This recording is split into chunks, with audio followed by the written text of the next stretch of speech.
Joyeux Noël! Ho, ho, ho! Souviens-tu de la publicité de Léon? Ho, ho, ho, là, les paiements. Ah oui, il y avait ça et il y avait le faux Vox Pop aussi avec les enfants. Et il y avait la petite fille qui disait pour Noël, j'ai commandé un cheval, mais j'ai reçu un chat ou quelque chose comme ça. OK, d'accord. C'était d'excellentes pubs de Noël de Léon. Bienvenue à tout le monde. Merci à Frédéric, à Simon d'être là. On fait ça de façon improvisée, ben, comme d'habitude, dans le fond. Et je veux commencer ce live en soulignant l'effort de Germain de s'être habillé pour les circonstances. Oui, en fait, c'est un doux coton ouaté avec le visage le grincheux ou le grinch. Ça si tu dépend savais comment je devrais en avoir un de ça. Oui, mais en fait, j'ai déballé ça le 25 au soir. Un très beau cadeau offert par ma petite sœur. Et je sais pas comment je dois le prendre, là. Salut à Simon, à Philippe, à Robert, à Michael qui est là, Samuel aussi. Il y a plein de monde qui embarque, c'est le fun. Pierre Dupont qui est là. Joyeux Noël à tout le monde. Je pense que les gens sont en vacances. Hein? Oui, je pense que les gens sont en vacances. Ça paraissait sur les routes aujourd'hui ces derniers jours. Maxime, il dit, t'avais pas la COVID? J'avais la COVID, mais je suis sorti de l'isolement depuis le 24. Bon, parle-moi de ça. Alors, quand on s'est parlé la semaine dernière, c'était sur la fin, là. OK. Et j'ai survécu. Je ne suis pas mort. Tu n'es pas mort? Je ne suis pas décédé. Tu fais pas partie des statistiques? Je ne suis pas décédé. OK.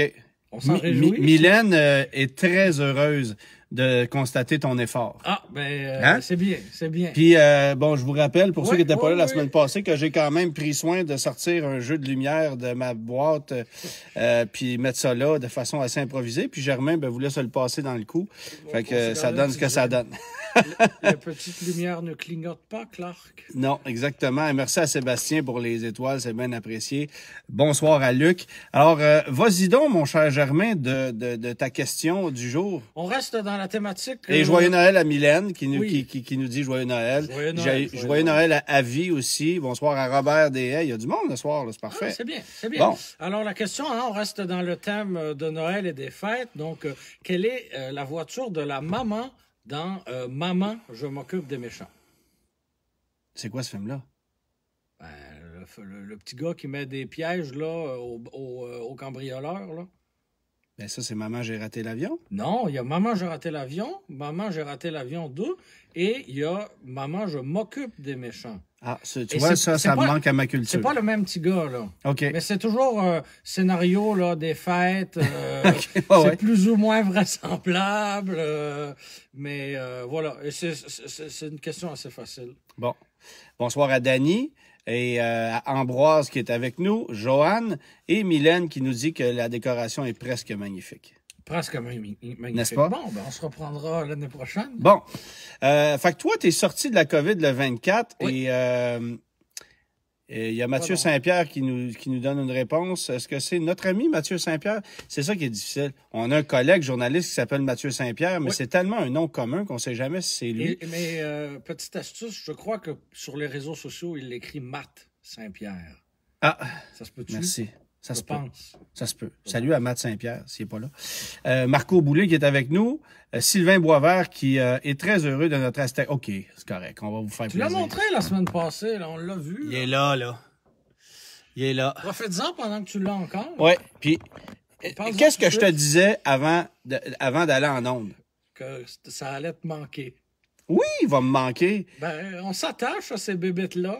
Pour vrai, c'est drôle de conduire ça. Puis, écoute, je le sais que la qualité, c'est comme bon, mais ce concept de véhicule-là était honnêtement, avant son temps, très efficace. La qualité et le design, on s'entend, là, mais au niveau du concept, ça marchait. Oui. Puis, en termes de format aussi, là. Dodgeman, Sébastien qui est avec nous, bonsoir. Mais l'exécution était plus approximative. Oui, c'est ça. Mais l'idée, le format, la vocation, tout ça pourrait exister aujourd'hui, là. Puis, tu sais, au lieu de nous proposer un Equinox ennuyant à mourir, même si on a une version RS dont on fait la publicité ces jours-ci à la télé. Ça déborde de muscles. Tout ça est très douteux. Mais si on proposait quelque chose avec un peu de personnalité comme ça, peut-être un peu moins anguleux, là. Ah, Seigneur, hey! Quoi? Qu'est-ce qu'il y a? Bonsoir à Mélissa, qui est avec nous. Parce que j'ai oublié de nous mettre à l'envers. Ah. Fait que, toc, là, c'est mieux, hein? Tu nous fais des peurs, là. Bon, merci beaucoup à Marc-André pour les étoiles. Alors, merci à, je me souviens pas qui m'a averti qu'on était à l'envers. Ça, ça s'appelle un code 13, 13 pouces de l'écran. Il a oublié de peser sur le piton. Alors, c'est ça que ça donne. Bon, on parlait de la steak. On parlait de la steak. Non, mais tu peux peut-être rappeler aux gens pourquoi on parle de la steak, parce que on peut le gagner, là. Ben, c'est ça, on peut le gagner. Alors, vous pouvez aller visionner la dernière émission de la steak de Rouler au suivant, en fait, qui a été une émission qu'on a faite un peu hors norme parce qu'on n'avait pas de gagnant préétabli. Merci pour les étoiles. On n'avait pas de gagnant préétabli et on a décidé de lancer un concours à la fin de l'émission pour le faire tirer et ça fait le pont entre la saison 1 et la saison 2 qui aura lieu l'année prochaine. Est-ce que tu nous annonces un scoop? Oui, il y aura une saison 2 de Rouleau au suivant l'année prochaine et cette fois sur TVA.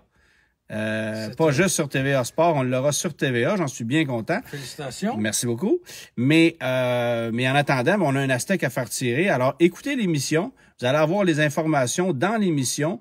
Ça va vous mener vers un lien où vous pouvez remplir un formulaire et participer pour gagner le véhicule. Et évidemment, on va tourner.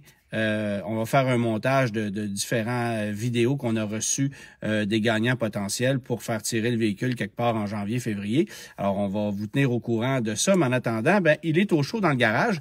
Et dans chaque épisode, tu sais, l'ambiance est toujours agréable, il y a des petites blagues, mais là, dans ce dernier épisode-là de la saison, la cravate est loussée un peu plus, là. Hein? C'est très rigolo, là. C'est parce que vous m'avez vu partir en camping avec le véhicule.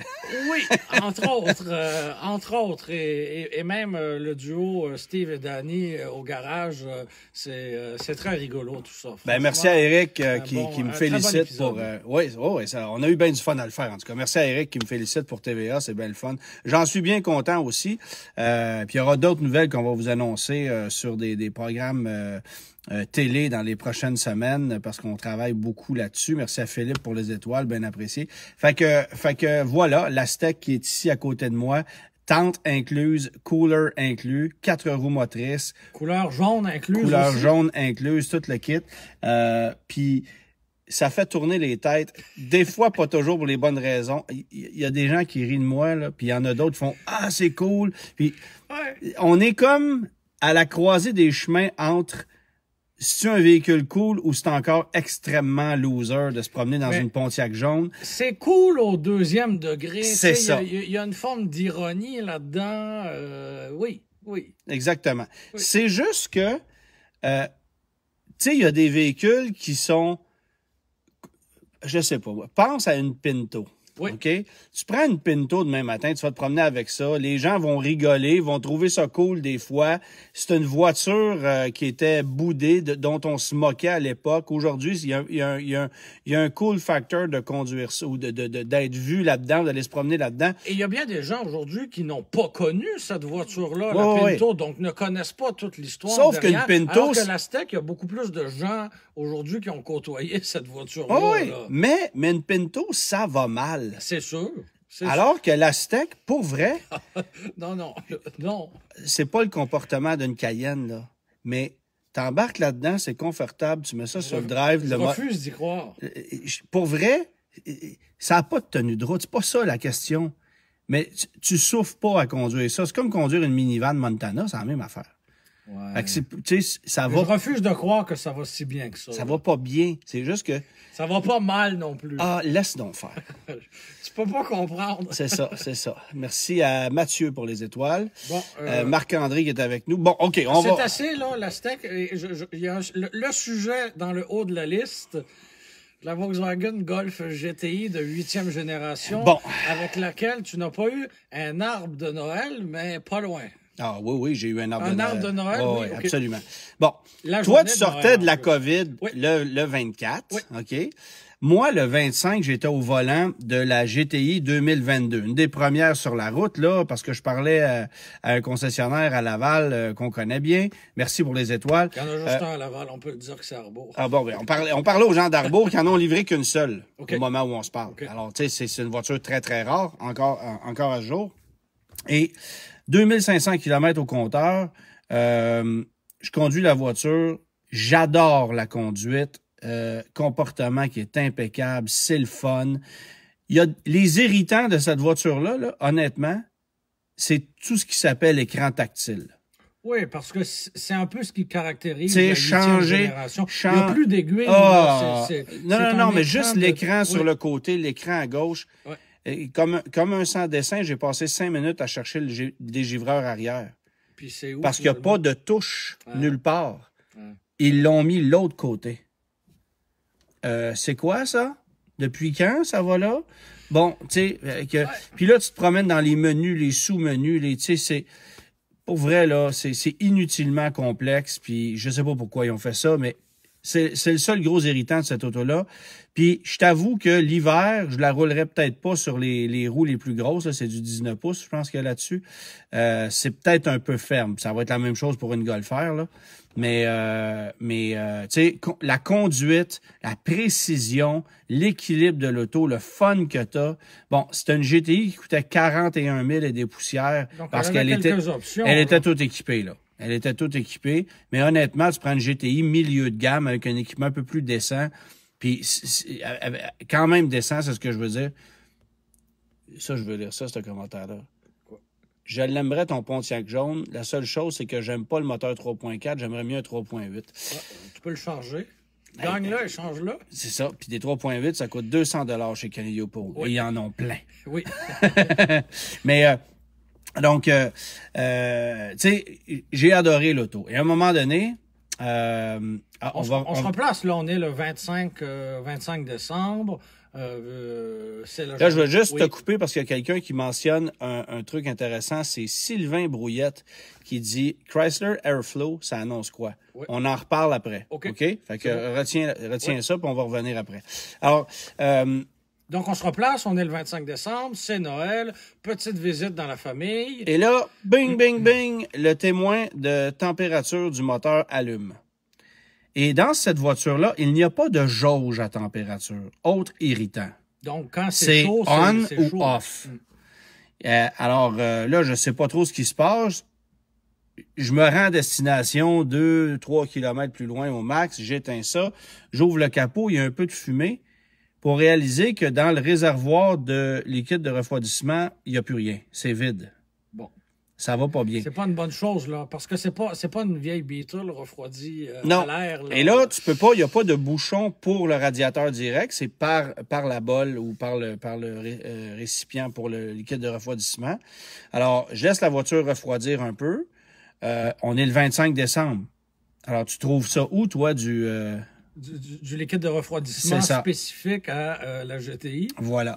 Alors, bon, le beau-frère de ma copine, lui, a un garage, me propose d'aller chercher un gallon de liquide de refroidissement pour Volkswagen à son garage et de revenir. Une chance. Très serviable. Une chance et merci beaucoup à Marc-André pour ça. Alors, je suis allé, on a installé le liquide de refroidissement dans la voiture, on a rempli le réservoir, j'ai démarré la voiture.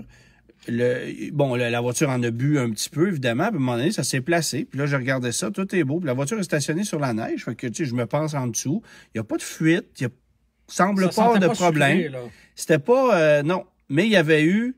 Tu sais, sous le capot, il y avait quelque chose. Là. Tu sais, je voyais qu'il y avait du liquide qui avait revolé sous le capot. Mais bon, là, pour le moment, il n'y a pas de fuite. La lumière ne s'éteint pas. Mais tout est en ordre. Là. Fait que là, je me dis, est-ce que la lumière éteinte, est-ce que la lumière pour l'éteindre, ça prend une reprogrammation? Je sais pas trop. Cela étant dit, c'est le 20. Tu reprends la route. C'est ça. Alors, merci à Donnie pour les étoiles. Alors oui, je reprends la route, je pars avec ça. Et rapidement, ben là, je me rends compte qu'il n'y a pas de chauffage dans l'auto. Donc, il y a quelque chose qui marche pas. mais le réservoir est quand même plein, là. Il s'est pas vidé, rien. Fait que si, le liquide circule quelque part, mais qu'est-ce qui fonctionne pas? Je le sais pas trop. Puis à un moment donné, c'est la transmission DSG qui décide de mal aller. C'est-à-dire que les rapports on étire les changements de vitesse, puis je peux plus passer les vitesses manuellement. Donc, elle révolutionne inutilement trop haut, là. Ah, ben, non seulement elle révolutionne trop haut, mais elle décide de pas changer des rapports. Ce qui veut dire qu'à un certain point, ben, il y a quelque chose qui marche pas. Et si le moteur est en température élevée, ce que tu veux, c'est baisser le régime moteur, justement, puis peut-être gagner un peu de vitesse pour, justement, refroidir la chose. Là, mais là, ça me donne l'effet contraire. Puis cette donnée de transmission-là, qui est électronique puis qui te permet pas de conduire la voiture toi-même, ben là, je dois me battre avec elle. Fait que je suis dans une position où je suis comme, ouais, mais là, c'est vraiment pas génial. Puis si j'avais eu une manuelle, regarde, je réglais le problème, là. Fait que j'ai pas de température, la transmission se met à mal aller à un certain point, elle plafonne, les vitesses passent plus, je peux pas dépasser comme 80 km/h sur l'autoroute. Ça me brime pas tant que ça, mais enfin bref, et à un point critique, ben là, il y a une lumière qui allume au tableau de bord, c'est immobiliser le véhicule immédiatement, bon, etc. Ça pardonne pas, ça, je suis sur l'échangeur turco, là. Alors, je peux pas m'arrêter sur l'échangeur turco. Je descends la côte, je sors à Côte-Saint-Luc, première sortie sur Décarie, j'arrive en haut, j'arrête la voiture là, ça s'est arrêté là, et la voiture n'a plus jamais redémarré. Oups! Joyeux Noël! Quand je suis arrivé en haut, ça a fait tic, tic, tic, tic, tic, puis je t'épargne. Bon, l'autre truc qu'il faut que je vous dise, c'est qu'en descendant l'échangeur turco, j'ai vu le nuage de boucan en arrière, ce qui sonnait à mon oreille, ça sent le gasket de tête. La voiture ou le joint, quelques kilomètres. Le joint d'étanchéité de culasse. N'était plus étanche. Bon, alors, j'ai stationné le véhicule en haut, appelle l'assistance routière de Volkswagen, en l'occurrence le CAA, ça a pris 15 minutes, il était là, service impeccable, là-dessus, rien à dire. Puis j'ai appelé un de mes amis qui travaille pour Volkswagen aussi. Et donc, on a fait remorquer la voiture chez le concessionnaire Arbour à Laval. Et aujourd'hui, j'ai eu des nouvelles comme quoi le moteur était sauté. Eh bien, fini, terminé. Bonsoir. Plus de moteur.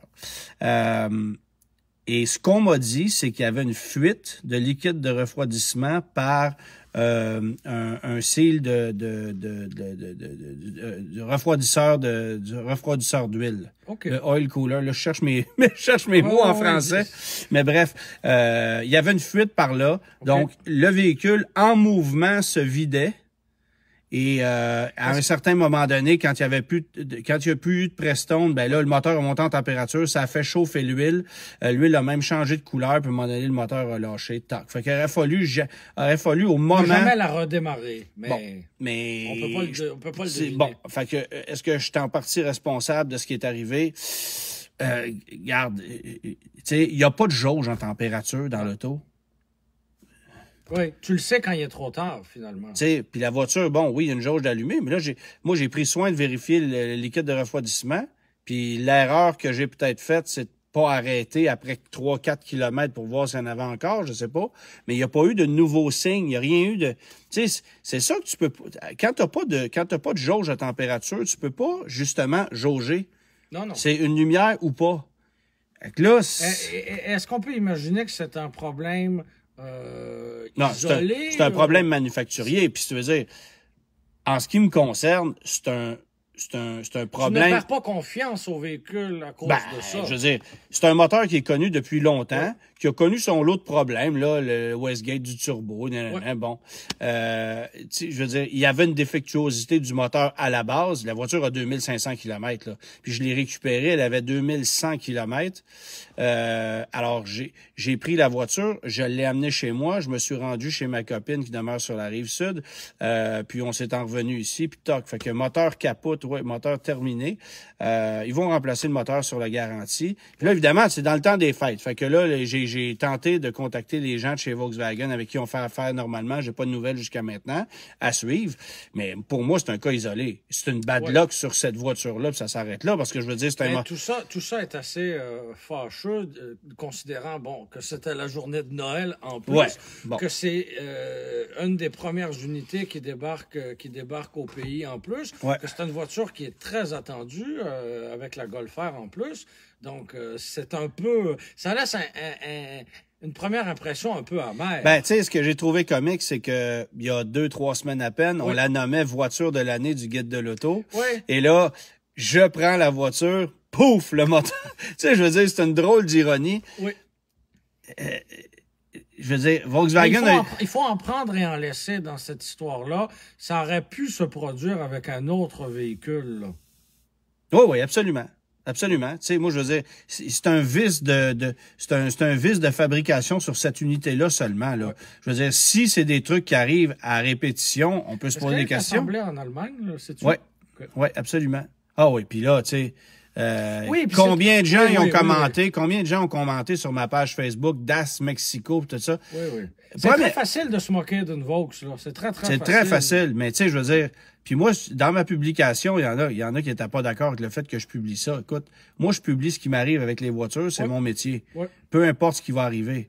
Alors, tu sais, il m'est arrivé d'avoir un cylindre d'embrayage sur la dernière Audi S4 manuelle qui s'est fabriquée. Le cylindre m'a lâché à 2000 km. Il y a une Jaguar qui s'est vidée d'huile dans un entrée, ça a été nommé. À un moment donné, un Land Rover LR2, il démarrait pas, le système de démarrage à terre. Quand ça arrive... Ça fait partie du... c'est ça. Fait que... Et il faut le dire. Puis là, il y a Benoît qui me demande, ça t'es-tu arrivé souvent dans ta vie? Non, pas tant que ça. Honnêtement, là, des problèmes aussi graves que celui-là. Tu sais, là, c'est un moteur, là. Et c'est pas causé par... c'est pas parce que tu as abusé de la voiture, là. C'est pas parce que... J'étais avec ma blonde des cadeaux de Noël en arrière. Non, je le sais. Mais si, mettons, c'était arrivé après une journée excessive à la piste de course... c'est ça. Tu sais, tu pousses la voiture à sa limite... Non. C'est vraiment... Pour moi, c'est vraiment un vice de conception. Puis, tu sais, je veux dire... Ça ne m'empêcherait aucunement d'en acheter une, de dire, bon, de recommander cette auto-là. Parce que si ça avait été un nouveau moteur, tu sais, là, OK, on peut se poser des questions. Est-ce que c'est un problème isolé ou est-ce que c'est une batch qui a un problème? Puis on va le voir assez vite, là. Ils vont se mettre à en livrer à un moment donné aussi. On va bien voir que ça sera pas... ça avait été un nouveau moteur, mais c'est un moteur qu'on connaît, tu sais. Regarde, il y a qui me parle ici, justement, Maxi, qui me dit, c'est le problème de freinage que vous aviez eu à RPM avec la Mirage. Ça aussi, c'est un cas isolé, effectivement. Ça faisait de la bonne télé, par exemple, Là-dessus, t'as pas tort. C'est sûr que quand ces problèmes-là se produisent, quand la caméra est allumée, ben, tu sais, c'est... Ah, puis ça, on pouvait pas, tu sais, on pouvait pas le stager, c'était vraiment... Plein diffusion, en plein salon de l'auto, en plus, tu sais, c'était difficile d'avoir un meilleur timing que ça, là. Mais ça fait partie du métier. Ça fait partie du métier, puis je veux dire... Alors là, t'es à pied pour les fêtes? Ben, en fait, j'ai aussi une Honda Civic SI que je mets en essai. Qui, elle, ne brisera pas. Non, exactement. Puis, tu sais quoi? Quoi? Mon objectif, c'était de mettre ces deux voitures-là nez à nez. On me dit à l'oreille que ce sera pas possible. Pas cette semaine, en tout cas. C'est deux voitures vraiment différentes, mais la Civic SI me surprend. OK. C'est... La Civic SI... Parce que dans la nouvelle gamme de la Civic, je m'accroche dans la lumière, dans la nouvelle gamme de la Civic, on a des belles surprises puis des déceptions aussi, là. Oui. C'est pas tout génial, mais là, visiblement, tu sembles apprécier la version SI. Ben, tu sais... Qui, sur papier, pourtant, ne vend pas beaucoup de rêves. Mais... Parce que, non, mais c'est vrai. du marketing, là. Oui, Garde. Mais quand on lit ça, sur papier, quand on l'a dévoilé, on ne pouvait qu'être déçu parce que on est à 200 chevaux, c'est-à-dire 5 de moins que pour l'année précédente. Donc, l'amateur de performance lit ça, c'est sûr qu'il est déçu. Et moi, le premier. Mais là, tu me dis qu'en prenant le volant, ben, ça a un peu plus de pep. Bon, la Civic SI, d'abord, elle se fait qu'en berline. Et c'est Oui. dommage parce que j'aurais aimé une version hatchback. La réponse à ça, c'est Ou un évidemment... coupé, même. Ouais, mais la réponse à ça, c'est ouais, mais Acura va lancer l'Integra, puis ça va être ça, la Civic SI hatchback, puis on est bien d'accord. Jaune comme ton Aztec, d'ailleurs. Ouais, c'est ça. Et évidemment, ben, parce que c'est Acura, puis il faut qu'il y ait un premium, ben, le moteur de 205 chevaux de l'année passée est passé à 200 cette année, puis est arrivé à 205 dans l'Integra. Cherchez pas plus loin. Mais peu importe les chiffres, OK? Moi, j'embarque dans une Civic SI, magnifique transmission manuelle 6 rapports, super bien équilibrée, une suspension vraiment bien adaptée. C'est pas trop ferme? C'est pas trop ferme, différentiel autobloquant, ça se manie toc toc toc au doigt et à l'œil, c'est vraiment agréable à conduire et je serais extrêmement curieux de prendre la Civic hatchback manuelle que j'avais il y a quelques semaines en essai de 180 chevaux et la Civic SI, mettre les deux voitures sur un dyno pour voir qu'est-ce qu'il y a vraiment comme puissance là-dedans parce que je ne peux pas croire qu'il y a seulement 20 chevaux de différence entre ces deux autos-là. Donc, est-ce qu'on serait trop optimiste avec la version à ion ou on serait Moi, pessimiste ça me donne avec la l'impression, là, ça me donne l'impression que la version à ion en a 170, puis que la SI en a 215 ou 220. OK. Donc, pour toi, il y a un l'écart gros est plus écart. grand que Il y a un 20, gros 20 écart. chevaux. Il y a du nerf, c'est le fun. Il y a un mode sport, t'actives ça, ça paraît. Il y a une super belle sonorité mécanique. Tu sais, j'ai bien du fun à conduire cette auto-là. Elle est pas jolie, elle est pas, tu sais, ça reste une Civic SI avec des petits trims rouges, puis bon. Puis évidemment, elle est beaucoup plus chère qu'elle était, mais tu sais, si tu prends une Civic SI à 33 000 $ à peu près, puis que tu mets ça à côté d'une GTI de base, ben même si elle a 200 chevaux sur papier, puis que l'autre en a 230, Elle est capable. je suis pas certain qu'il y ait un si gros écart à l'accélération, ben honnêtement. OK. Je prends quand même la GTI personnellement. OK. Parce qu'il y a un petit côté plus raffiné que je préfère avec la GTI, puis parce qu'elle est plus jolie, la GTI, à mon goût personnel, puis bon. Mais la Et Civic... là, on a une voiture à Moi, je ion, m'attendais plus à rien. Ce qu'on peut pas avoir avec la SI. Excuse-moi? On a une voiture à ion avec la GTI. Bon, en plus. Moi, je trouve ça plaisant. Là. Bon, mais je ne pensais... Tu sais, moi, la Civic SI, je m'attendais plus à rien, puis là, tu mets ça à côté, puis je fais « Oh, sais-tu quoi? C'est sérieux. » C'est pas perdu d'avance. C'est très là. sérieux. Fait que l'Integra, quand ils l'ont dévoilé, j'ai été insulté. J'ai trouvé que c'était une claque au visage. J'ai trouvé ça horrible comme design et je la trouve encore très laide. Mais c'est une voiture qui va bien se comporter parce qu'on le sait que c'est une Civic oui, SI. tout simplement. Fait que, tout simplement. t'sais, Il n'y a pas de grande surprise. Là. Non, c'est ça. Alors voilà. Alors moi, je vais attendre des nouvelles des gens de Volkswagen pour qu'on me sorte peut-être un pédigré un peu plus approfondi de ce qui est arrivé. Mais Et moi, j'espère qu'on va le faire. Là. Souvent, on reste. Oh, ouais. On va être assez transparent, muet, je suis pas inquiet. Là. ouais. De toute façon, tu sais, c'est pas comme si c'était un vice de conception. C'est pas si une transmission CVT m'avait brisé dans les mains chez Nissan. Tu sais, il m'est arrivé il y a plusieurs années qu'une Maserati quattroportée, la transmission a lâché. On le savait qu'il y avait des problèmes. J'ai brûlé une transmission aussi dans une Kizashi chez Suzuki. Ouais. Transmission CVT, ça brisait très souvent là-dedans. Ben, très souvent. Aussi souvent que... Ils en ont vendu. C'est ça. Fait que, tu sais, on savait que c'était quelque chose de fragile, mais bon. Ouais. Fait que, à suivre. Toi, de ton côté, t'as remarqué que en fait, il y avait des belles minounes à vendre chez des concessionnaires de véhicules neufs? En fait, comme tu peux t'en douter, dans les 2 dernières semaines, j'ai passé beaucoup de temps à la maison, à l'ordinateur, à magasiner sur Kijiji? Magasiner sur Kijiji, sur Auto Hebdo et compagnie, à éplucher ces sites-là. Et bon, on le sait tous, hein, il y a une pénurie d'à peu près n'importe quoi, incluant les véhicules d'occasion. Donc là, les concessionnaires n'ont plus de véhicules. Tu sais, la section occasion est assez maigre. Et là, on se ramasse à vendre à peu près n'importe quoi. Et c'est très étonnant. Bon, il faut savoir que les concessionnaires...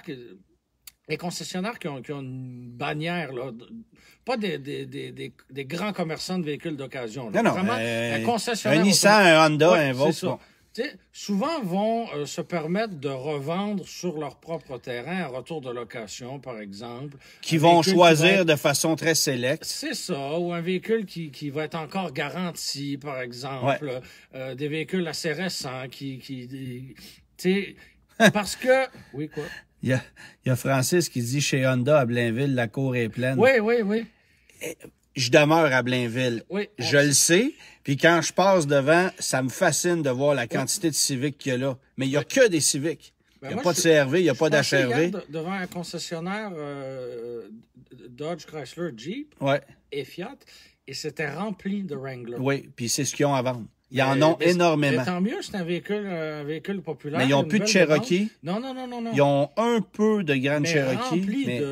Mais ils ont beaucoup de Wrangler, là. Alors, en fait, bref, les concessionnaires choisissaient les véhicules d'occasion qu'ils conservaient pour plusieurs raisons et se permettaient de vendre à des grossistes le restant des véhicules qui étaient repris en échange parce qu'on ne voulait pas vendre un véhicule qui a 15 ans et 200 000 kilomètres quand on représente une marque nationale, tu sais, évidemment. Bon. Mais là... Il y a William qui dit, chez Capital Chrysler, ils ont un Dodge Magnum 2007 V6 à vendre pour 11 000 $. Oui, bien là, c'est ça. Fait que là, je me suis mis... Il y a Mélissa, excuse-moi, qui me dit, j'ai vu un Bronco 2 portes 4 cylindres manuel à vendre chez Ford à Rouyn-Noranda. Ça, c'est pas pire. Bon, ça, j'en fais l'essai dans quelques semaines de ce véhicule. Oui. Et des fois, certains concessionnaires, puis là, on va prendre l'exemple d'un concessionnaire Dodge, par exemple, qui reprendra en échange un Challenger 2009, qui n'aurait jamais sorti l'hiver, même si la voiture a plusieurs années, va le conserver. C'est pas ça l'idée. Mais là, on vend carrément des minounes et j'en ai sorti quelques-unes. Donc, dans un concessionnaire Subaru, donc une marque différente du modèle. On vend une Chevrolet Malibu 2003. 2003 pour 3 400 $. Hey, on a faim. La voiture n'a pas beaucoup de kilométrage. Je veux bien, là, mais une Malibu de plus de 15 ans, c'est un peu gênant. Dans un concessionnaire Mazda, on a une Sienna 2002 à 4 890 $. Et on la vend comme étant la voiture, comme étant le véhicule 7 passagers le moins cher de la province. Des petites nouvelles pour vous. Il y a des caravanes pas mal moins chères que ça à vendre. On a une Corolla 2002 dans un concessionnaire Mazda aussi à plus de 5 500 $. Donc, bref, ça, c'est mon préféré. Quand même, hein? C'est ma préférée. Une Intrépide 2004. Hein? Oui. Toujours chez on n'en voit même plus de ça. Oui, pour 2 599 $. Une Volvo V70, je n'ai pas l'année, là, mais pré-2005, à 2 999 $ dans un concessionnaire Honda.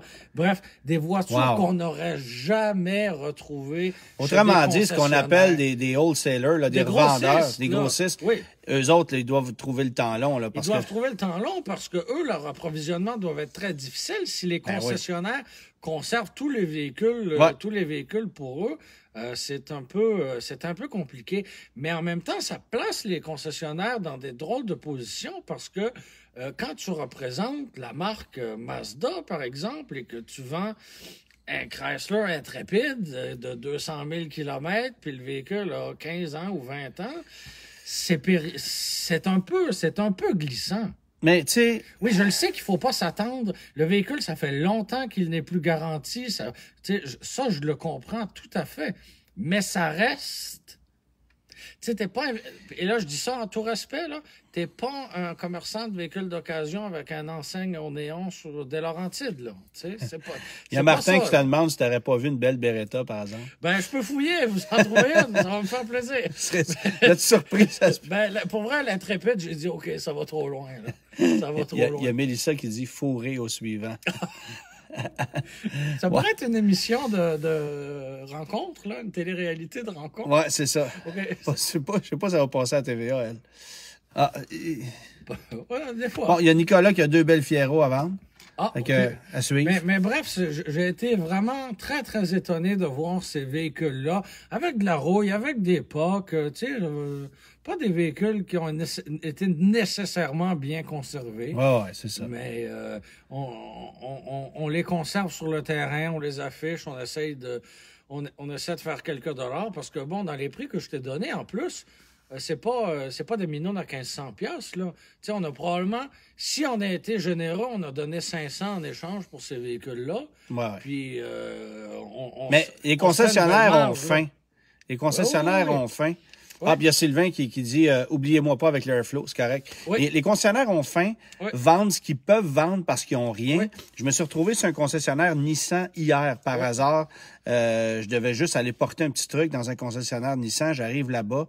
Dans le showroom, il y a un Frontier de base sur des roues d'acier. Il y en a 2 neufs à l'extérieur des tout équipés. Ils ont un Kicks, un Pathfinder. Il n'y a aucun Rogue dans la course. C'est vide. Complètement. Aucun Rogue, là. Rien. T'es supposé, là, en vendre, là, à la douzaine par semaine, là. Tu sais, je veux dire, c'est... J'ai vu plusieurs concessionnaires, plusieurs, c'est relatif, là, mais disons quelques concessionnaires mettent dans leur salle de monte des vieilles voitures, là. Tu sais, il y a un concessionnaire Toyota sur la Rive-Nord qui a mis, si je me trompe pas, là, une vieille Celica, une vieille Corolla. Tu sais, tant qu'à avoir une salle vide, aussi bien rendre service à un propriétaire d'une voiture de collection et mettre un peu de vie, mais c'est très particulier, disons ça comme ça, là. En 2021, presque 2022. Là. Fait que là, Francis, tu veux savoir combien tu peux vendre, combien il peut vendre son Grand Prix 2004. Ah, ben si tu es dans un concessionnaire Nissan ou Mazda du Grand Montréal, plusieurs milliers de dollars. Ouais, c'est ça. Bonsoir à Dan, bonsoir à Caroline qui est avec nous. Fait que, oui, c'est ça. C'est un marché... Airflow. Airflow. On va parler... Ben, en fait, on peut pas bien en parler parce qu'il y a un embargo jusqu'au 5 janvier. Oui. Embargo qui va tomber pendant le CES qui est en pleine restructuration parce que... Ben, j'avais des invitations, moi, personnellement, pour aller au CES que j'ai déclinées parce que je trouve que c'est moyen de bonne idée d'aller aux États-Unis de ce temps-là. Le moyen de bonne idée de voyager en général. Oui, c'est ça. Mais CES, il va y avoir beaucoup de choses. Attendez-vous à VinFast. VinFast va dévoiler des trucs vraiment impressionnants. BMW aussi va dévoiler des trucs là-bas. Bon, et Chrysler... Parenthèse, il y a une différence entre... aller une semaine dans ton condo en Floride, tu sais, puis regarder le bye-bye de la Floride, et aller dans un salon, dans un palais des congrès rempli de monde, là. Tu sais, c'est... Rempli de monde à Las Vegas où tout le monde sent lisse. Oui. Tu sais, je veux dire, c'est ça l'affaire. Une lettre? Quelques-unes. Okay. Mais je veux dire, là-bas, Las Vegas, c'est la place où les gens n'ont rien à foutre. Fait que tu veux pas prendre de chance. C'est un peu... Tu sais, je suis pas le plus grand protecteur de ce qui se passe en ce moment. Tu sais, oui, on a certaines réserves. Je sais que je suis vacciné puis que je fais attention à mes affaires puis ça va, mais là, c'est de courir après le trouble. Ça, c'est sans compter d'embarquer dans un avion. Là. Oui. Tu sais, fait que, bon, c'est de courir un peu après le trouble. Fait bref, je vais pas là, mais oui, Chrysler va dévoiler le Airflow le 5 janvier. Et je pense que, comme tout le monde le sait, ça sera un 100% électrique. Moi, j'ai vu le véhicule, je l'ai regardé sous toutes ses coutures. Je peux rien dire en ce moment à cause des embargos, mais... OK, j'ai une question. Est-ce qu'il va y avoir des portes coulissantes? Non. OK. Non. OK. Non. Merci à Guy pour les étoiles. Alors, voilà, mais regardez Internet le 5 janvier, vous allez avoir tous les détails là-dessus, puis évidemment, ben, on va prendre le temps de décortiquer tout ça. Parce que chez Stellantis, en Amérique du Nord, on n'a rien de 100% électrique encore. Là. Non. Mais en fait, là... on a le Wrangler 4XE, puis c'est tout, là. C'est ça. Puis le Grand Cherokee 4XE qui va arriver un jour. Puis le fait que tu parles de Stellantis nous permet de faire une transition extraordinaire sur notre prochain sujet, qui est une bonne nouvelle, là. Une bonne nouvelle pour la nouvelle année chez Stellantis, parce que, t'en avais parlé en long et en large à ton retour. Oui, les maudits embargos. Oui, c'est ça. Mais ce sera l'occasion de faire un autre épisode en direct. Oui, c'est ça. Mais oui, c'est ça. On en avait parlé en long et en large à ton retour de l'essai du Grand Cherokee. Tu sais, quand on nous propose en 2022 le V6 Pentastar de 3,6 litres, le EMI de 5,7 litres, ben, tu dis, OK, c'est des mécaniques agréable, mais en même temps, ça commence à dater. Et là, ben, il y a de l'information qui a fui un peu. Ouais. Y a ben, rien... tu sais, ça commence à dater. C'est parce qu'en plus... On les a pas rajeunis. En plus, c'est que on a dévoilé des nouveaux véhicules cette année Ouais. comme le Grand Wagoneer, Ouais. le Wagoneer, le Grand Cherokee et le Grand Cherokee L, Ouais. en conservant des mécaniques super Ouais. traditionnelles. Merci à Louis pour les étoiles. Bonsoir à Serge. En conservant des trucs qui sont très traditionnels au niveau mécanique. Ouais. Puis, tu sais, moi, le premier, j'ai fait, ben là, il est bien beau, votre nouveau Grand Cherokee, mais côté mécanique... Oui, puis c'est pas qu'un Grand Wagoneer avec le 6.4, ça va mal, là. C'est pas ça qu'on dit, mais en 2022, là... C'est pas très, très politiquement correct, là, Ben, mettons. t'sais, Puis, je veux dire, même le moteur MI 5.7, Mélissa a dit une Peugeot 208 au Canada, s'il vous plaît, Stellantis. Ouais. Ouais, ça, je pense pas. Je pense qu'il faut croiser tous tes C'est doigts ça. puis tous tes C'est orteils, ça. là. Puis ça Ouais. sera pas assez, là. Non. Mais Alors, bref, tout ça pour dire qu'on arrive avec, toujours d'après les informations qui ont fui, 6 cylindres en ligne. 6 cylindres en ligne de 3 litres Ouais. avec la turbocompression. Bon, on n'a pas de détails très, très, très précis. On aurait au minimum 300 chevaux, ce qui nous rapprocherait du Pentastar. Donc, de ce côté-là, il n'y a pas d'inquiétude. Mais est-ce que c'est des mécaniques, par exemple, qu'on pourrait faire vivre avec le Charger, avec le Challenger? C'est sûr. Oui, moi, j'ai regardé tout ça, puis je suis allé fouiller un petit peu. Je trouve ça intéressant parce qu'il y a de la turbocompression sur ce moteur-là, 6 cylindres en ligne avec un couple qui va être intéressant. Absolument. Mais il y a aussi ce qu'on appelle un e-boost, c'est-à-dire que c'est une turbine électrique qui fait office de turbocompresseur qui, elle aussi, vient amplifier la puissance. C'est sûr, ça va être fiable, hein? Tu sais, on a déjà cette technologie-là dans certains produits du côté, justement, de l'Europe, là, chez Stellantis, là, dans la grande famille Stellantis. Alors, c'est une technologie qui existe déjà un peu, qu'on exploite notamment chez Mercedes, sur certains modèles, ce qu'on appelle le e-boost, là. EQ-Boost. EQ-Boost, oui, c'est ça, exactement. C'est intéressant, d'ailleurs, hein, à la conduite, là, d'avoir ce petit... c'est parce que tu as du torque initial. Exactement. Boum! Ce petit kick-là, au départ, même si c'est un gros véhicule pesant, ce petit kick-là... Moi, s'il y a un truc que j'aime des véhicules électriques, c'est le couple instantané. Même dans un hybride, là, t'as cette impression-là. Fait que, c'est intéressant. Alors, un 6 cylindres en ligne, de par sa conception, c'est un moteur qui va déjà avoir du couple. On ajoute la turbocompression, on met cette technologie-là, e-boost dessus. Je pense que ça va être une mécanique bien agréable. Mais si tu enlèves les V8 de la Challenger, par exemple, là, puis tu offres juste un 6 cylindres en ligne, là, tu vas perdre du monde. Je le sais, mais tu vas perdre du monde. Ce moteur-là est conçu pour d'après moi, là, c'est tous les futurs pick-up, les Ram, tout ce que tu voudras, les Grand Cherokee, ont fait un peu ce que Ford a fait depuis 10 ans avec les moteurs EcoBoost. Oui, mais un V6 turbo dans un pick-up, c'est une chose. Un 6 cylindres en ligne turbo dans un muscle car, non, mais ça va... Oui, mais le business plan, il est pas sur une Charger. C'est avec un Ram, puis un Grand Cherokee, c'est ça, Cherokee, exactement. puis tout ce que tu veux. Là. Fait que, est-ce que le moteur MI, on va le garder pour des voitures de niche, comme des Challenger? Possible. On va-tu sortir un nouveau moteur V8 plus petit? Tu sais, j'ai aucune idée. Mais pour le moment... il va y avoir un nouveau moteur. Il ne faut pas oublier une chose, c'est que c'est pas tous les jours que Chrysler lance un nouveau moteur. Non. Tu sais, le dernier nouveau moteur, c'est quoi? C'est des moteurs V8 MI ou des variations de moteurs V8 MI. L'éco-diesel? Bon, mais c'est pas un vrai moteur Chrysler. Non. Fait que, ça vient de chez Venturi. Fait que, tu sais, qui est une entreprise italienne.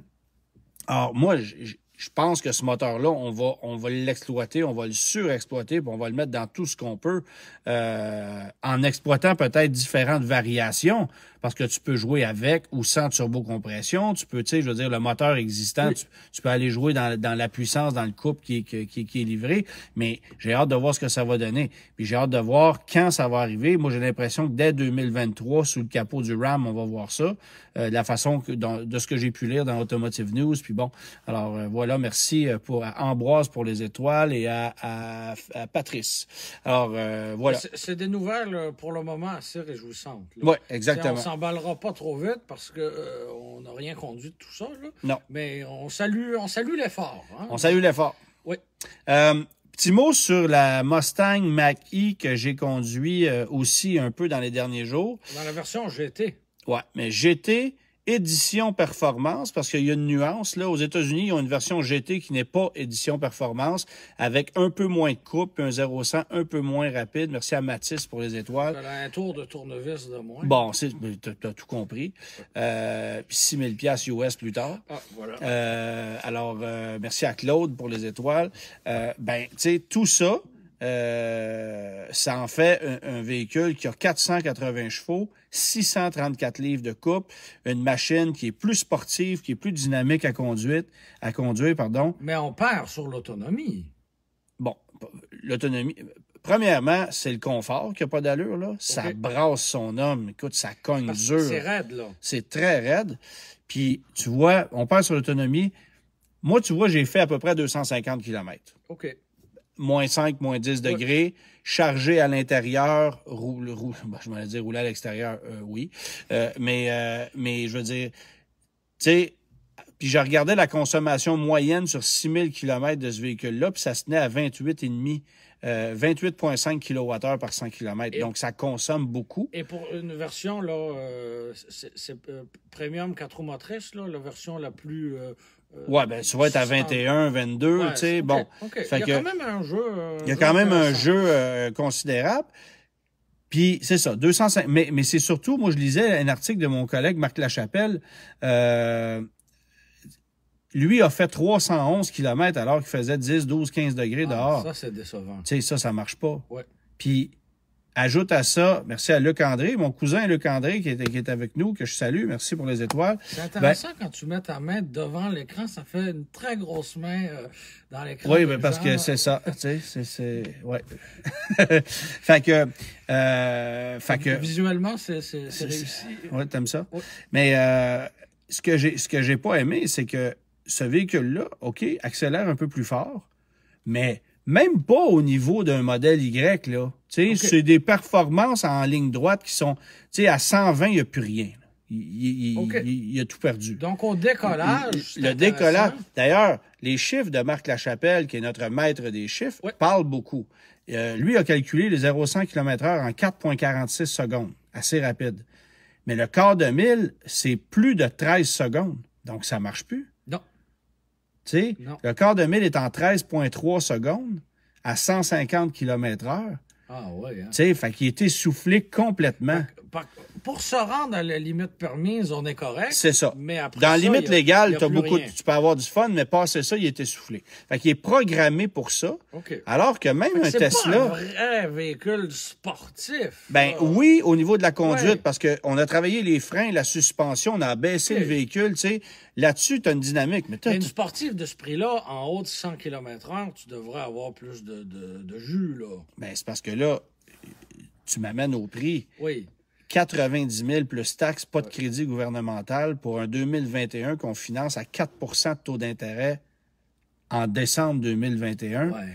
Je te donne une idée, là, sur 6 ans, ça fait des paiements d'un peu plus de 1 600 $ par mois.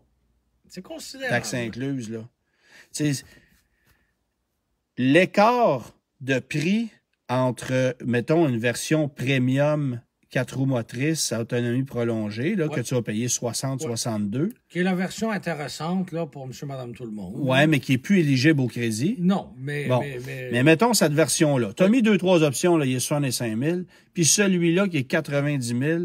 Personnellement, tu me donnerais le choix entre les deux, puis je sais même pas ce que je prendrais. Ouais. Parce que tu perds en confort puis en autonomie avec le GT. Puis la performance que tu as de plus... Qu'est-ce que tu veux faire avec ça? C'est un VUS. Tu sais, tu vas t'en lasser très rapidement. Il n'y a pas d'intérêt. OK. Fait que là, tu me charges, quoi, 25 000 de plus? Pour ça, ça n'a aucun bon sens. Ça n'a absolument aucun bon sens. Je veux dire, rendu dans ces prix-là, là, tant qu'à payer 90 000 $ pour un VUS électrique, je vais aller m'acheter un e-tron ou n'importe, je sais pas. Ouais, tu vas passer à la gamme suivante. On a dynamisé la conduite pour en faire un véhicule un peu plus sportif que les autres. OK. Mais au final, who cares? Ça change rien. C'est comme un Ford Edge ST. Ouais. Ça reste un edge. Tu comprends-tu? Ah ouais. On n'en a rien à foutre, là. Je veux dire, ce que tu veux, c'est un VUS polyvalent, puis tant qu'à ça, achète l'autre. Fait que la version GT, pour moi, c'est celle à ne pas acheter, parce que tu perds en autonomie, tu perds en confort, tu as une conduite un peu plus sportive, mais complètement inutile, puis elle te coûte 25 000 de plus, puis tu peux pas avoir de crédit gouvernemental parce qu'il est trop cher. Peut-être que l'été, ce sera plus agréable aussi. Ben, encore là, tu sais, évidemment, sur des Pirelli de performance l'été, c'est peut-être moins pire que sur des pneus d'hiver qui cognent dur, là. Bon. Mais ça cogne pas mal, là. OK. Ça cogne pas mal, là. Tu sais, je suis allé à la SAC acheter 6 bouteilles de vin. Je les ai cherchées longtemps, mais j'ai réussi à en trouver 6. Puis je les ai mis dans une caisse que j'ai mis dans le coffre. Puis je peux te dire que ça cognait là, dans le coffre. Merci à Adri pour les étoiles. Ça fait être le mélange de notre vin maison dans la valise en arrière. Là. Oui, parce que la SAC, ça aussi, c'était vide. Il n'y a pas juste les concessionnaires de voitures qui n'ont pas d'auto. Hein? Ils ont été très forts sur le facing pour mettre 24 bouteilles pareilles en avant, mais en arrière, il n'y a rien. Yeah, c'est ça. Ils sont toutes pareilles. Là, la sélection bon, est... on a tapé sur Volkswagen. Ben, on n'a pas tapé sur Volkswagen, là, mais j'ai décidé de me remémorer des bons souvenirs aujourd'hui avec la brochure de la semaine. La Volkswagen New Beetle 98. Alors, moi, il faut que je raconte que le premier salon de Détroit que j'ai vécu, c'est en janvier 97. Okay. Où on a dévoilé en grande pompe et à l'échelle mondiale la Beetle 98. C'était pour moi une première au salon de Détroit.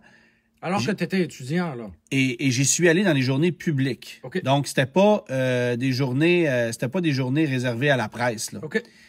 Tout l'étage inférieur du Cobo Center où avait lieu le salon de Détroit à l'époque était exclusivement utilisé pour la Beetle. On avait 16 Volkswagen Beetle en exposition, 8 couleurs de disponibles et on les avait placés, évidemment, les 8 x 2. Là. Alors ça, c'est la brochure. Elle est très grande, la brochure. Fait que Germain, c'est sûr que je te cache la face. Là. Ouais. Donne-moi là, je vais l'étirer. Ouais, c'est ça, parce que... Ouais. J'en ai quelques copies de ces brochures-là, puis tu vois, celle-là est neuve, je pense que je l'avais jamais ouverte. Fait que c'est ça, tu sais. Là, tu vois les... Un beau Saint-Bernard. Oui, lui est probablement mort, et la Beetle aussi, d'ailleurs. Mais oui, on voit les couleurs ici, là, jaune, noir, argent, rouge, ça. Fait que... bleu foncé, bleu éclatant. Exactement. Le petit vert et le blanc. Ben, ça, là, quand c'est sorti, là, la Beetle, pour ceux qui s'en souviennent, c'était une révolution esthétique là, dans le monde de l'automobile. C'était rien de compliqué sur le plan technique. C'était un moteur 2 litres, 115 chevaux. Là. Oui, parce qu'on n'avait pas de version turbo compressée au lancement. Là. Ce que les internes de chez Volkswagen appellent le 2 litres slow, là, mais qui est un moteur increvable. Cette mécanique-là, là-dedans, ça faisait un boulot très correct. Mais quand on a lancé ça, moi, je pense que j'ai passé 3 heures à regarder tout ça. Puis écoute, Volkswagen avait engagé des chefs allemands qui te faisaient cuire du filet mignon sur des grilles au public, là. Wow. À l'époque, dans le salon de l'auto. On servait des cocktails, on servait des desserts. Il y a Steve qui dit « Hostie que c'est lettre ». Oui, aujourd'hui... Mais il faut se remettre aussi en 98. C'était...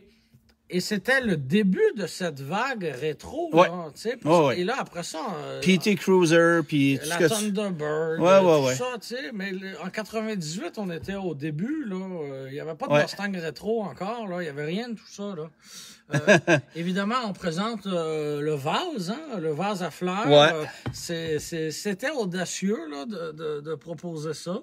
Mais, en tout cas... Et on dit, comme une comète, elle revient à tous les 23 ans. Alors là, quelle était la dernière année modèle de la dernière Beetle? 2019, 2020? Ouais, c'est ça. 2019? 2018, 19? Ouais. 18, 19, quelque chose de même, ça avait l'allure. Encore une vingtaine d'années avant qu'elle revienne. Mais tout ça pour dire que cette voiture-là a été lancée en grande pompe et par la suite, moi, je suis revenu du salon de Détroit avec bien de la documentation parce qu'à l'époque, là-bas, tu pouvais ramasser ce que tu voulais. Là. Ouais. Et la première Beetle que j'aurais vue dans la rue, c'est Jacques Duval qui la conduisait.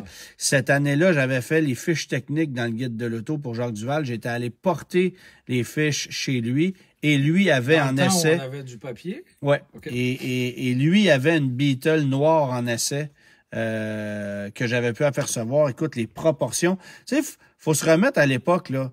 On était impressionné du fait que la Beetle avait des roues de 16 pouces de série.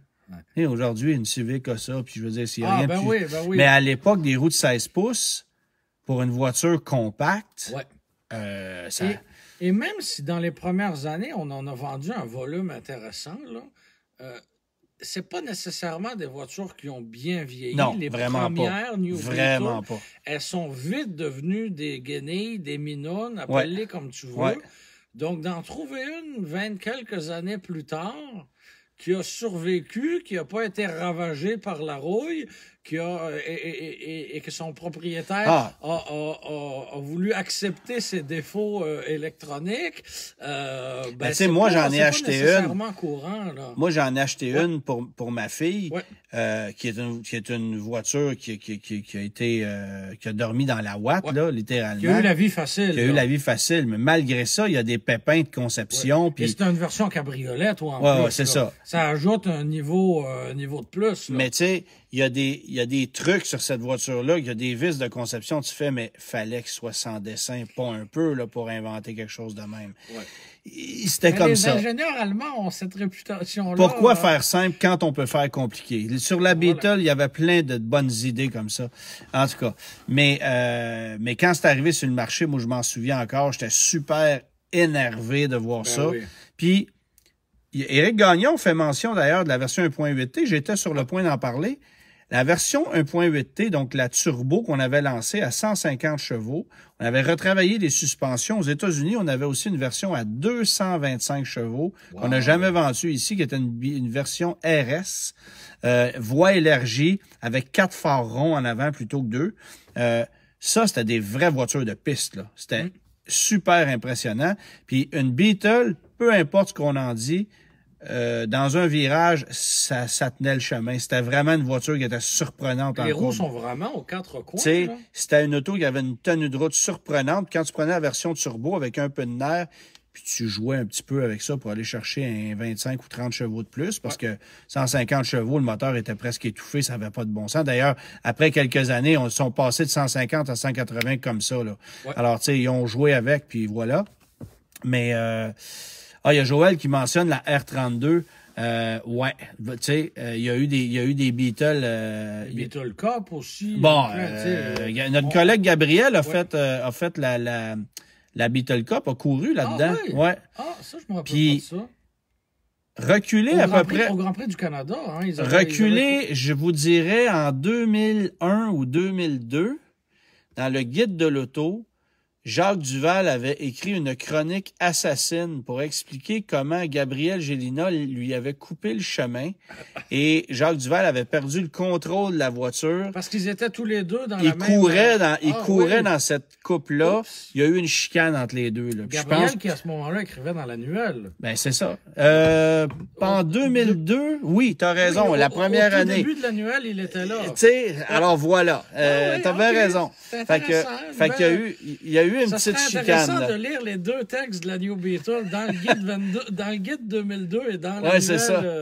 Ou du moins d'avoir le commentaire de Gabriel sur ce qui s'était passé. Mais je me souviens pas exactement des détails, mais je pense que Gabriel avait dérapé un peu. Ça avait fait déraper Jacques Duval qui a perdu le contrôle, qui a pas pu continuer la course, quelque chose de même. Enfin, bref. Et c'était une série monotype, là, un peu dans le même principe que la Coupe Micra et la Coupe Sentra. Il y en a eu quelques-unes. Avec la Coupe Eco, il y a eu la Honda Michelin longtemps. C'est ça. Honda Michelin, la série Players Camaro Firebird. Ce qui est une formule intéressante, là. On se dit tout le monde a la même voiture et on part en piste avec ça. Ben, la Micra aussi. Qui dit course dit tricherie, là. Tout le monde peut aller chercher ce qu'il veut un peu, mais au début, tout le monde a la même. C'est ça. Techniquement, là, c'est ça. On l'a vu dans la Micra Cup, la première ou deuxième année, là, j'avais assisté à ça. Il y en a qui roulaient plus vite. Il y avait une voiture catapulte et pourtant, le conducteur, c'était loin d'être le plus léger de la gang, mais dans la ligne droite, il était plus vite que tout le monde. Non, j'ai pas joué dans mon auto. Attends un peu, il y a quelque chose qui marche pas, là. Mais, c'est ça. Les règlements, des fois, sont étirés. Ça, c'est une bonne idée. Il y a Mélissa qui dit la coupe Aztec sponsorisée par Rouleau Suivant. Bon, pas, la seule avec chose. La tente en place. La seule chose, c'est qu'il faudrait trouver un nombre suffisant d'Aztec. En état de rouler. Oui, c'est ça, ce qui est pas évident. Bon, vas-y donc tes petites questions. Oui, donc on a Emile qui nous dit qu'il a acheté le guide de l'auto et qu'il a été déçu en voyant que le Rivian et que la compagnie Rivian n'y était pas. C'est pourtant un des véhicules attendus pour la nouvelle année. Ouais. Pourquoi n'était-il pas là? Et que penses-tu de ce véhicule? Véhicule que tu as pu conduire après la sortie du guide de l'auto. Oui, en fait, Rivian va arriver quelque part en 2022 sur notre marché. On dit que ça serait des modèles 2022, mais à suivre. Là, tu vois, on annonçait, je pense que c'est hier, qu'on allait retarder le lancement des batteries à autonomie prolongée. Tu sais, il y a des nouveaux constructeurs qui débarquent sur le marché, là. On est bien excités, on est bien emballés. Mais il y a des contraintes, c'est ça. Oui. Fait que là, il y a beaucoup de nouveaux joueurs cette année. T'sais, Imperium devait avoir livré quelque chose comme 2000 véhicules au mois de décembre. Là. Je ne l'ai pas vu encore. Là. C'est pas homologué à ce que je cherche encore. Fait que, tu sais, bon, work in progress. Quand est-ce que Rivian va traverser les frontières canadiennes? Quand est-ce qu'on va vraiment les vendre chez nous? D'ici quelques mois, visiblement, est-ce que ça sera des 2022 ou est-ce qu'on va choisir de les remettre en 2023? À suivre. Moi, en attendant, j'ai conduit ça. J'ai trouvé qu'il y avait une foule d'innovations là-dessus. C'est très lourd, c'est très puissant, c'est capable. Il y a beaucoup de bonnes idées. Mais j'ai hâte de reconduire un deuxième véhicule parce que la qualité d'assemblage de celui que j'ai conduit, ça laissait à désirer. Est-ce que c'était un véhicule de pré-production? Est-ce que c'était un prototype? C'était pas indiqué comme ça, mais visiblement, oui. On était dans les petits chiffres de production. Ouais. Okay. On a Jonathan qui nous dit qu'il a actuellement une Mazda 3 GT 2018 qu'il aimerait changer car il déménage en campagne. Il a eu un coup de cœur pour le Hyundai Kona N-Line All-Wheel Drive. Qu'en penses-tu? Ben, c'est pas plus spacieux que sa Mazda 3, là, ça c'est certain. Ce sont des bonnes machines, là, les Kona. On a eu des problèmes de moteur de transmission, puis le moteur 1.6 turbo jumelé à la boîte double embrayage de Hyundai, moi je suis pas un fan. J'achèterais pas ça, principalement pour la transmission double embrayage de Hyundai que je n'aime vraiment pas. Mais ça, c'est un choix personnel. Il y a beaucoup de gens qui l'aiment. Voilà. J'irais vers d'autres choses parce que cette mécanique-là ne me plaît pas, moi. Je trouve qu'il y a un délai épouvantable à l'accélération, qu'elle réagit à retardement, qu'elle est paresseuse compte tenu du fait que ce soit une double embrayage. Puis je trouve que le moteur turbo jumelé à cette mécanique-là, le mariage est pas impressionnant. Alors, il y a d'autres véhicules sur le marché. Tu sais, moi, je favoriserais plutôt l'achat d'une Crosstrek avec le moteur 2.5 litres, par exemple. C'est peut-être pas aussi sportif, là, si tu veux, mais c'est un choix qui a un peu plus de bon sens. Puis au niveau du comportement, je préfère ça. OK, très bien. On a Mario qui a le choix entre un Mitsubishi Outlander PHEV 2018 et un Nissan Murano 2018 aussi. Il a un bateau de pêche à tirer de seulement 1300 livres. Une préférence entre les deux. Sens-tu mon degré d'excitation? À peu près, non, oui. Murano, je serais pas capable d'acheter ça. Ouais. Murano, rien à... Tu sais, l'Outlander...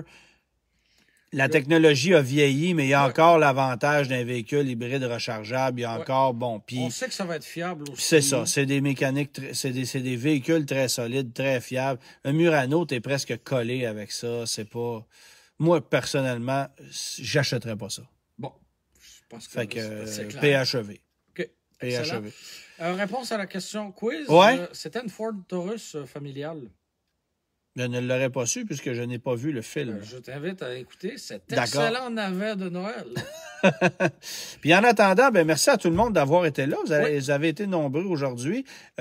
N'oubliez pas d'aller regarder l'émission Rouleau suivant avec le Pontiac Aztec, de participer au concours pour possiblement le gagner ou nous envoyer un formulaire ou une vidéo pour vous inscrire à une prochaine saison de Rouleau suivant où il y aura des petits changements. On va travailler fort là-dessus cette année. Alors, merci encore d'avoir été là pour la dernière de 2021. Puis on se retrouve quelque part en 2022 la semaine prochaine. Là. Oui, ça va ressembler à ça. Alors, si je n'attrape pas la COVID d'ici ce temps-là. Ah là, non, il faudrait pas. Mais enfin, bref, même si je suis double vacciné, il paraît que t'es pas à l'abri de tout. T'es pas à l'abri de rien, en fait. Non, c'est ça. C'est un peu ça, voilà. Alors, merci tout le monde d'avoir été là. Et puis, une excellente année 2022 à toi. Et pareillement, Germain, merci beaucoup. Et puis, on se retrouve l'année prochaine. Au revoir. Bye bye.